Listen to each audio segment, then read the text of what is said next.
control blocks, the traffic lights of programming. Imagine you're driving, and the traffic light tells you when to stop or go. In code, control blocks do the same thing. They decide what happens next based on conditions. No chaos, just control. Think of it like choosing pizza or sushi. If one condition's true, you get pizza. If not, sushi. Control blocks help code make these decisions like a decision-making machine. Let's look at a Scratch example. Here's how you can make a decision based on temperature in Scratch. All right, let's jump into Scratch. First, you want to start with the when green flag clicked block. This is like the starter button for your program. When you click the green flag, it tells your program to start running. Now that we've got our starting block, it's time for the decision part. We need to check the temperature, so we're going to use an if-else block.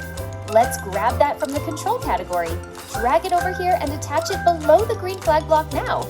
We need to tell Scratch what to check. So, let's go to the sensing category and grab the temperature greater than 25 block. You'll notice this is a Boolean block, meaning it checks if something is true or false, like asking, is the temperature above 25 degrees? Perfect. So now the if part is checking, hey, is the temperature greater than 25 degrees Celsius? If yes, it'll run the first part of the code, but if not, it'll go to the else section. Now, let's tell Scratch what to say depending on the temperature.